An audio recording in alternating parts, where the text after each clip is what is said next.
O que é a salvação? A resposta da Bíblia. A Bíblia usa várias vezes as palavras salvar e salvação. Às vezes, elas transmitem a ideia de uma pessoa ser livrada do perigo ou da destruição. Mas na Bíblia é mais comum essas palavras se referirem à pessoa ser livrada do pecado. O pecado é o que causa a morte. Assim, quem é livrado do pecado tem a esperança de nunca morrer, ou seja, de viver para sempre. A nota diz: embora a Bíblia muitas vezes diga que a pessoa foi salva, a verdadeira salvação do pecado e da morte ocorrerá apenas no futuro. Fim da nota. O que fazer para conseguir a salvação? Para conseguir a salvação, não adianta apenas ter fé em Jesus. Você também precisa mostrar essa fé em sua vida. Você faz isso por obedecer às ordens de Jesus. A Bíblia mostra que você também precisa obedecer a Deus para provar que sua fé é verdadeira. Só que conseguir a salvação não depende apenas de nós.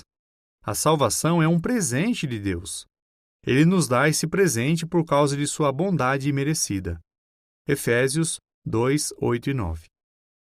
É possível perder a salvação? Sim. Por exemplo, uma pessoa que estava se afogando e foi salva pode pular na água de novo. Da mesma maneira, uma pessoa que foi salva do pecado por meio de sua fé pode parar de mostrar essa fé. Se ela fizer isso, vai perder a salvação.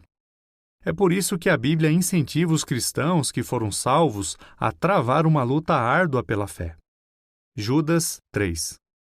A Bíblia também avisa os que foram salvos: persistam em produzir a sua própria salvação, com temor e tremor. Filipenses 2:12.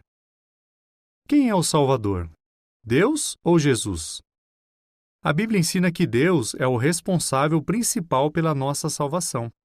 Por isso, muitas vezes ele é chamado de Salvador. Deus também usou vários homens para libertar os israelitas.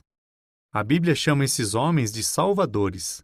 Neemias 9:27, Juízes 3, 9 e 15 e 2 Reis 13, 5. A nota diz: nesses versículos, algumas Bíblias em português usam palavras como líderes, libertadores ou apenas homens, em vez de salvadores. Mas esses textos foram originalmente escritos em hebraico.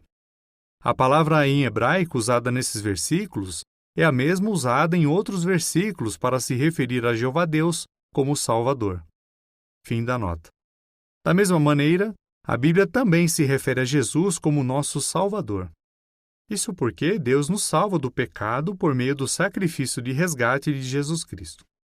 A nota diz: o nome Jesus vem do nome hebraico Yehoshua. Esse nome significa Jeová é salvação. Fim da nota. Será que todos serão salvos? Não. Algumas pessoas não serão salvas.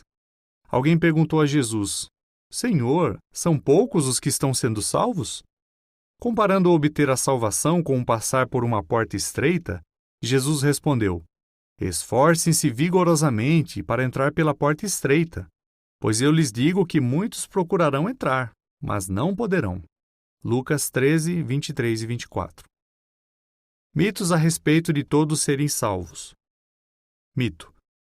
O texto de 1 Coríntios 15, 22 apoia a ideia de que todos serão salvos, porque diz que em Cristo todos receberão vida. Fato. Esse texto está falando sobre todos os que são ressuscitados. O contexto indica isso. Assim, a frase "em Cristo todos receberão vida" simplesmente significa que todos os que são ressuscitados recebem essa bênção por meio de Jesus Cristo. Mito.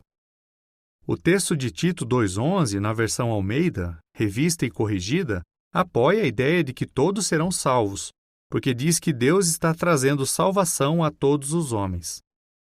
Fato. A palavra grega traduzida todos, nesse versículo, também pode significar toda espécie ou variedade. A nota diz: veja o dicionário expositivo completo de palavras do Velho e do Novo Testamento, Divine, em inglês. A mesma palavra grega aparece em Mateus 5,11. Ali, Jesus diz que as pessoas diriam todo tipo de calúnia contra os seus seguidores. Bíblia na linguagem de hoje. Fim da nota. Por isso, a ideia correta em Tito 2,11 é que Deus está dando uma oportunidade de salvação para todos os tipos de pessoas. Isso inclui pessoas de todas as nações, tribos, povos e línguas. Apocalipse 7, 9 e 10. Mito. O texto de 2 Pedro 3,9 apoia a ideia de que todos serão salvos, porque diz que Deus não deseja que ninguém seja destruído. Fato. Deus quer que as pessoas sejam salvas, mas Ele não obriga ninguém a aceitar a salvação. Quando o dia do julgamento chegar, os maus serão destruídos. 2 Pedro 3,7.